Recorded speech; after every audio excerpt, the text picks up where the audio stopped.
Stay tuned for today's Antidote, brought to you by the Renegade Success Network. Today's Antidote features a healthy dose of thought-provoking insights and information for business owners, entrepreneurs, leaders, and nonprofit professionals. Each day since March of 2020, this program has offered that one thing to help you continue on your own unique pathway to success. And now, Renegades, we bring you Bob Graham and Tom Brush. Do Saturday edition. Good morning, Bob. How are you doing? I'm good. A little brisk though. I gotta say, but I got a nice little mobile auto service hoodie. Nice John shameless Hanson plug. Nice shameless plug. That's it. Here, I tell you what. If you're in the Baltimore, Washington area, there's the phone number. But this is super warm, and the sleeves are long enough for a tall guy like me. So that's a rarity. So there you go. Thank you, John, for that. John, who's now in Florida, hanging out, enjoying the a more temperate environment. I've seen some photos. He's actually showed me a photo this morning of him working on reading my book and giving some feedback. There's another shameless plug. Holy cow. We're not a minute in, and you got two shameless plugs in. That's right. Smart move. Well, good morning, everybody. It's a surefire way to make things move forward, Tom. There you go. I did it. It's Saturday. Typically, we record this, but we're actually coming live to you today to do a weekly wrap-up on what really matters. Again, for those of you who might be new, this is today's Antidote. That's Bob Graham, and I'm Tom Brush. And we come to you every day to talk about, well, not Sundays, but every other day, to talk to you about that one thing. Try to offer the one thing to help move you forward, whether it's something that's relevant today, relevant tomorrow, next week, next year. Hopefully there's something you take away from this that allows you to move forward and not be stuck. And so this week, which made sense, we talked all about what really matters.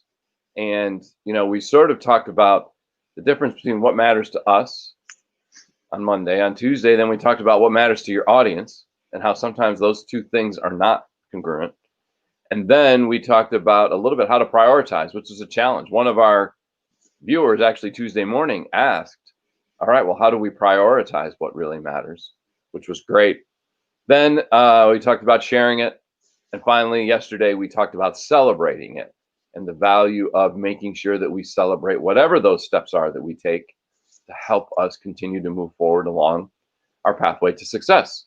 And so I thought it was a great week. And obviously, anytime you throw in a major holiday, especially one that is about thinking about what really matters to you, to your friends, to your family, to your business, I think it has that opportunity to even make it an extra special week. So as you look back on the week, Bob, share some of your thoughts about it. I didn't expect to have this thought cross my mind so many times this week. But the thing that really struck me was how we can give without expectation of receipt. And that in our business, in our lives, we can just share whatever is true to us, whatever's real for us. And if people accept it, great. If they don't, that doesn't mean that you're flawed, that you failed, that you did the wrong thing, that you're not successful, that you don't have something that could work. It just means that that day, at that moment, at that time, the other person isn't ready to receive it, as you say. And I think when you said that for like the third time this week, it was like, ready to receive. Oh, wait a second. I can't know when a person's ready any more than they can know when I'm ready. So that makes me realize that putting things out there, even if you get a weird look, a quizzical look, or the wrong look, doesn't mean you did anything wrong. It just means that it's not the right time or place. Doesn't mean it couldn't change in a day, a week, a month, a year. Who knows? You and I spent 5, 6, 7 years trying to find a project to work together on. And it finally came about because the right things aligned on that day. And it was like, yes, this makes sense. I was disappointed when remember about a year ago, we were going to do the workshop, the coffee workshop. Yes. And we put out the flyers, and fortunately we stopped that. I don't think we were ready for that, but we were forcing it at that time. Whereas this is grown organically and something that we celebrate, something clearly that's affected a lot of people in really profound ways. Right. Well, I think about, it's interesting, I think yesterday, if you're someone who celebrates Christmas or any holiday for that matter, I imagine that you went through the situation where either you gave someone a gift, because actually you were giving it to specifically to someone, or you received a gift from someone and it didn't hit the mark. They open it up and they look at it and like, oh, this is great, thanks. When inside they're like, what am I ever going to do with this? Or I would never wear that. And in some ways, it's just a matter of you didn't know exactly what really mattered to them. You had in your mind, and the number of times I've done this where I'm like, this is the perfect gift. And then they get it and they're kind of like, yeah, that wasn't really what I was expecting. And so that happens in business all the time, right? We put out messages that we think, I think this is the perfect message. I think this is the perfect program, workshop, speech, product, whatever it might be, and thinking that, oh yeah, people are just going to love this. And then we get that weird reaction of like, huh, or no one pays attention. And Tom, I think, look at John's comment. It fits right in with what you're saying. I'm sorry to cut you off, but it's exactly, you're always going to get a weird look if you're a renegade. And I think that's probably true. Not that it's a good thing or a bad thing, but as renegades, we're building something that other people don't understand initially. We're creating something that's unique unto us. And if what's unique unto me, how could you possibly understand that, Tom, unless I explain it to you? And I've got to find the words, find the images, find the ideas that make it go from Bob's head to Tom's head. And then if I do it for you, what I would do for John's head would be different a little bit. And that's the challenge that we face with all this is it's not that, like the gift, it's not that you got the person a bad gift. It's just they no longer read Harry Potter books, or they no longer are excited about knitting, and you got them more needles. And it's like, dude, I stopped that in June. Well, how could you know that? right, unless you ask. If I stop eating Chex Mix in the next 6 months and never tell you, and you come back next year and say, hey, Bob, here's some cool stuff for Chex Mix, how could you know? It's outside. So I think but that goes back to my original premise, right? Of just, you got to put it out there. You're not giving me the stuff for Chex Mix for me as much as for yourself in some ways. That act on was for you as much as for me. Maybe more so. Oh, no, I mean, I think we do this, we do those things because we think it's the right thing to do. It's what matters to us, right? We do something for someone, we put something out there because we share what matters for us. And again, it might not be the right message at the right time now. And that just means that we understand it. And I think John's point about, getting weird looks is that that's okay. Because what does it do? It gives us more information, gives us a new experience or a new perspective about what's real for that person. So, I got a gift yesterday that actually I love, but I didn't love it until I opened it up. This game that we played was actually pretty cool and fun. And it was really sort of mind challenging. Was it Twister? No. Sequence, what it's called. Sequence, okay. I pictured the Brush family playing Twister. That was just a fun image for me. Okay. That's sure. Come on, Saturday, Tom. We got to have some fun. Yeah. He was getting serious. Fair enough. Yeah, that would have got some interesting reactions, I think, which would have provided you with new knowledge or a new perspective about what might make sense. Got a couple of comments, Tom. Can I throw John's working hard down in Florida, giving us some comments this morning. I'm mentoring my kids in Aiden, who's a friend's son. I think he's 10 or 11. I teach him nothing as teachers teach in school, or the exact opposite thing they teach. So John's been taking one of his children and Aiden every week or two with him for his work day. I've had lunch with John and Aiden, and John 4, his son. And we will go over, oh, what did you do this morning? And not just so we hung out, but we learned about this and we learned about that. We learned about how you do financing for a business. It really, the kind of stuff that frankly, I wish I had learned when I was a kid, because it would have really positioned me to be more successful in entrepreneurship far sooner. Yeah, that's fair. I mean, I think it's all just knowledge, right? It's just a matter of how we use it. So for some, that knowledge might not be what they need or what they think they need. For others, it might be the exact right thing that they need. And I think that's the challenge, right? Right. Schools have the same challenge that we have in our business, is they have to figure out what information are they going to share, and how are they going to share it so the most people benefit and maximize from it. The challenge is, just like in our business, right? If you're a big company like a school is, when you look at all the schools, their challenge is, how do I share my message that I think matters to a wide audience? It gets easier and easier as schools get more specific. Maybe it's a private school. Maybe it's a private religious school. Maybe it's really focused on the liberal arts, or it's focused on the great books, or whatever the case might be. That allows you to tailor your message more specifically to the right audience. But when you're saying, okay, we're open to everybody, in some regards, we're Walmart, right? Walmart has everything for everybody. So how they message is going to be very different than how the general store that only sells shoes is going to message. And so I think that's always the challenge of, where do we find that space where something we share makes a difference for everybody who's there, if that's what we're trying to accomplish. John's got another comment. Schools fail the renegade. Schools teach employees. Teachers think they're right and they are there for life, which can be an issue, certainly. And I think entrepreneurship hasn't been really favored in the schools, but it's starting to. I had a nephew who spent a day with me a couple of years ago, and he had to write a report about entrepreneurship.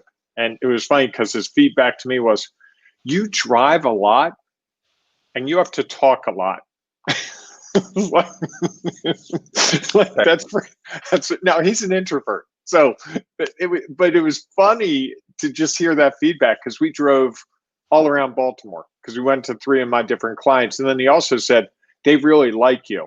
And he didn't mean like a relationship with an employer or employee, but he said they really like you as a person. They welcomed him and they welcomed me. And it's interesting to see that from a different perspective.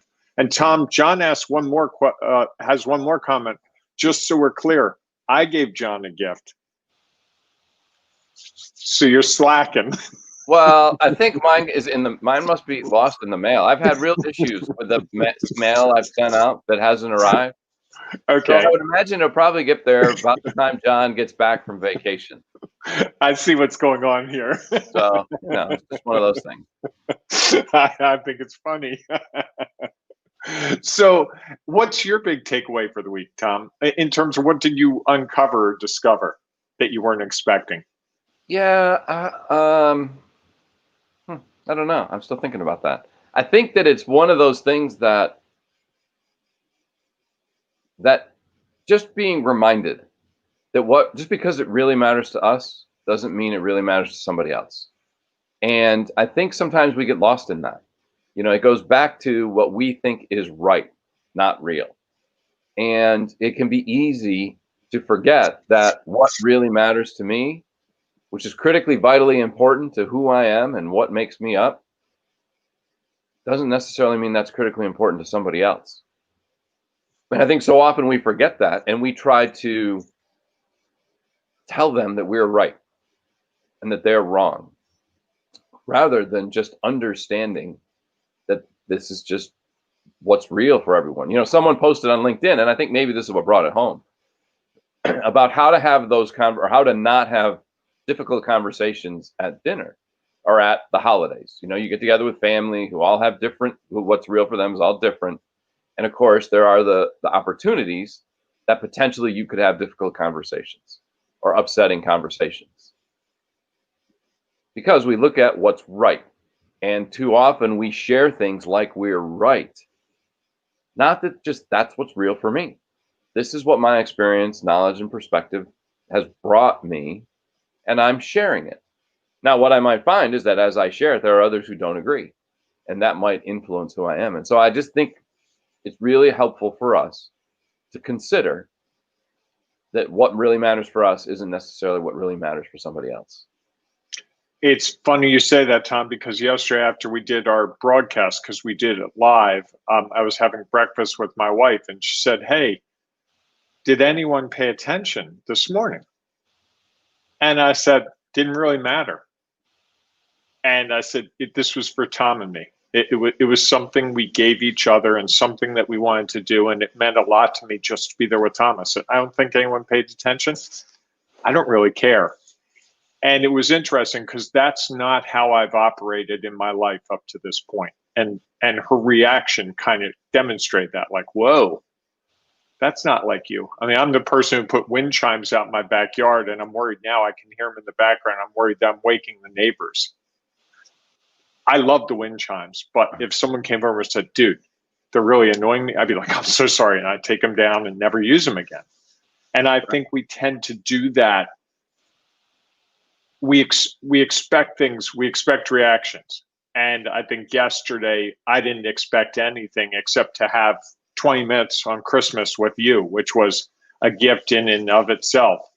So we see that come up all the time, is what's the expectation? I'm going to do this and get this. I'm going to do this and get this. And I think the real thing for me is, as renegades, we're doing things that we believe make sense for us. Right. And we'll find our audience, as you and I have here.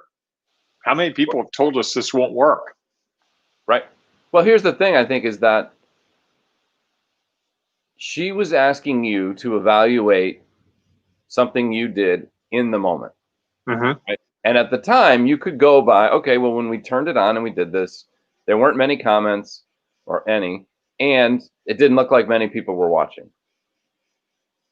That doesn't mean that later in the day, tomorrow, today, someone didn't watch it and get something out of it.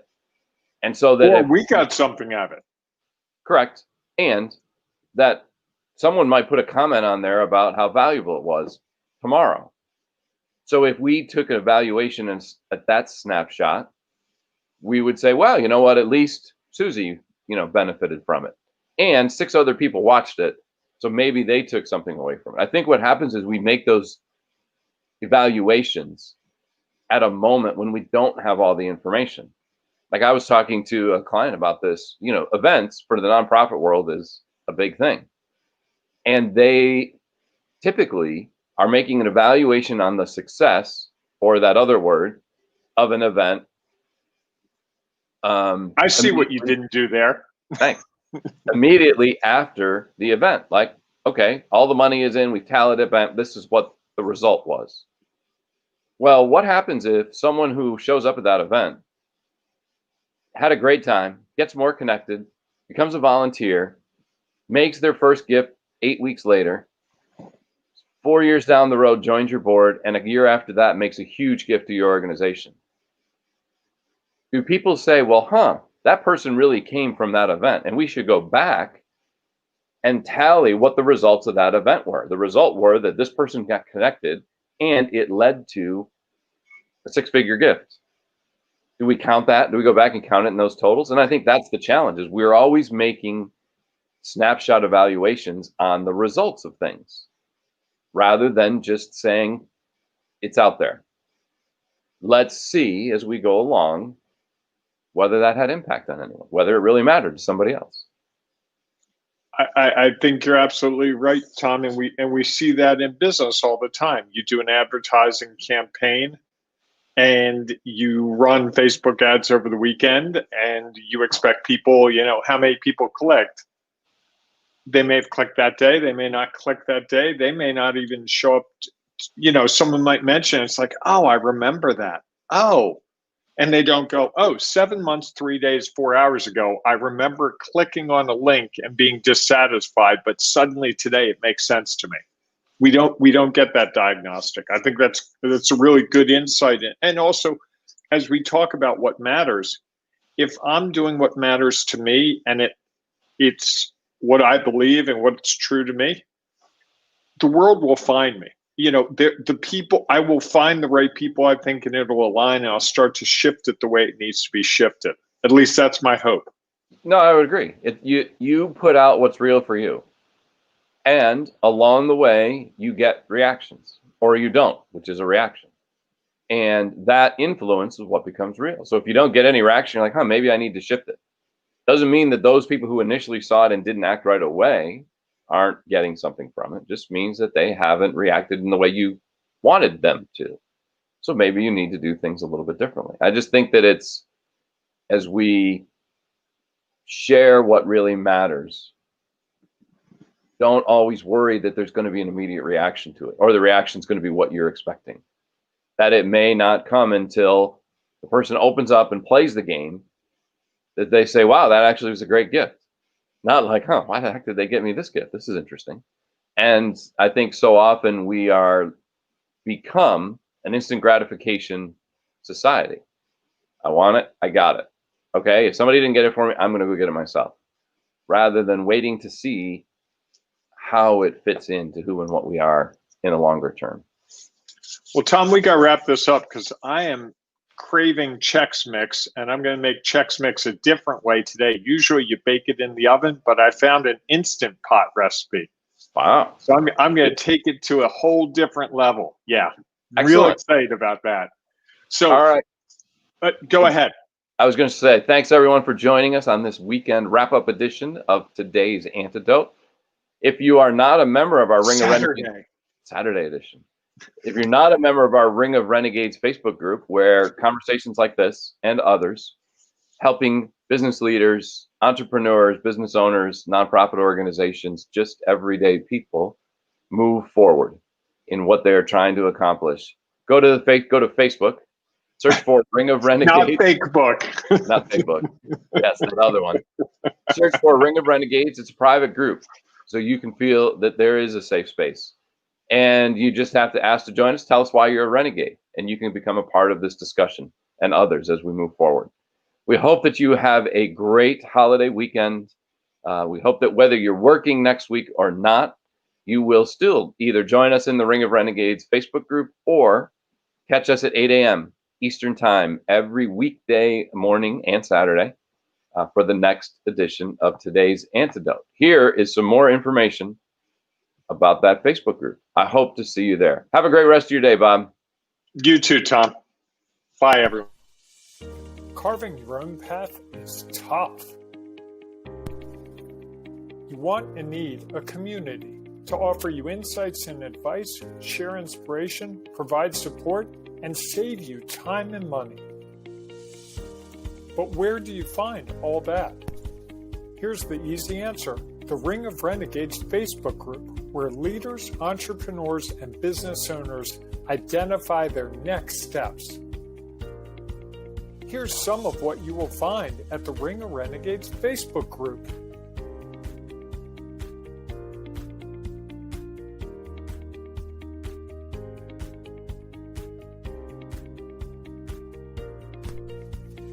Just go to ringofrenegades.com and join today. Find and accomplish those next steps.